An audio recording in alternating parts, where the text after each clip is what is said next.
Electronic media print media बयनिसिमबो आङो क'क्राझार जिल्ला दुलाराय बर' फरायसा आफादनि जानानै नोंथांमोननिसिम आफादारि गाहाम हामलायनायखौ बयनिसिमबो जासिहरदों आरो दिनैनि जे प्रेस मिट लानायनि गेजेरजों मैया जेनेखि मोनसे जाथाय जानानै थांदों जे बिटिसिनि गाहाय हाग्रामा महिलारिनि आंगो बिसि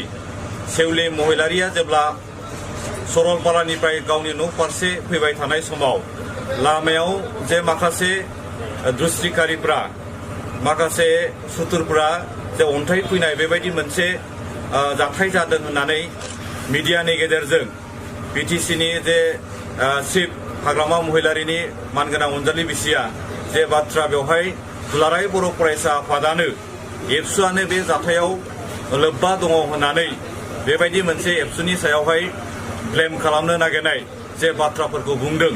बेखौ लानानैनो दिनै क'क्राझार जिल्ला दुलाराय बर' फरायसा आफादा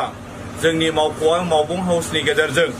माखासे बाथ्राफोरखौ जोङो बेवहाय स्पष्ट होनो थाखाय दिनैहाय जोङो दिनै बे प्रेस मिटखौ लानाय जादों। दा बेवहाय जों बेखौनो बुंनो लुबैदों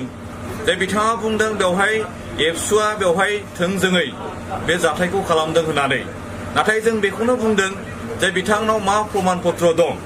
जे थारैनो अन्थाइ फैमारदों जे एबसुनि मानसिफ्रा होननानै बियो बेवहाय माबा मोनसे फोरमान होनो हानाय बेबायदि बिथाङा फोरमान होनो हायो नामा? जुदि गमामायनो हायोबा बिथाङा आइडेन्टिफाइड खालामनानै दिहुन, जों बिथांखौ बेबायदि बुंदों। आरो गमामायैनो बे जाथायखौ जुदि सोरबा इन्डिभिजुवेल व्यक्तिगत सोरबा सुबुङा जुदि खालाममारदोंब्ला जोङो बेखौनो क'क्राझार पुलिस प्रशासनाव जोंबो दाबि खालामदों जे बे जाथायजों सोमोन्दो थानाय दायनिगिरिखौ हमनानै बेखौ आयेनगत भाबै आयेनारि भाबै साजा लानांगौ होननानै जोंबो बेबायदि माने क'क्राझार जिल्ला दुलाराय बर' फरायसा आफादनिफ्राय पुलिस प्रशासनखौ जोङो बेबायदि दाबि दैखांदों। आरो आङो बेखौनो खावलायनो लुबैबावदों आरो बाथ्रा बुंनो लुबैदों, दुलाराय बर' फरायसा आफादा बर' हारिनि मोनसे माहारियारि आफाद, जाय आफादा थांनाय जोनोम जाजेननायनि उननिफ्रायनो माने हारियाव गोजोन खौसेथि लाबोनायनि थाखाय अहरह थांनाय समाव गोबां रोखोमनि हाबाफारि लानानै खामानि मावबाय थादों। बिमा माहारिनि सायावहाय बिमा माहारिखौ बेबायदि अन्थाइ खुबैनाय बा माबा मोनसे गाज्रि जाथाय खालामनाय जोंनाव बेबायदि खुनु एबसुनाव बेबायदि एजेन्डा गैया आरो फैबाय थानाय समावबो जोङो एबसु हिसाबै खुनु बेबायदि खामानि मावनाय नङा। आरो आं बेखौनो खावलायगोन जे एबसुनि सायाव एबसुखौ लानानै जानला मेनला बाथ्रा बुंनाय बेफोरबायदिनिफ्राय जेन' जानगाराव थायो आं बेखौ खावलायगोन। नोंथांमोना बयबो मिथिगौ थांनाय 27 जानुवारियावहाय भारत सरकार, आसाम सरकार आरो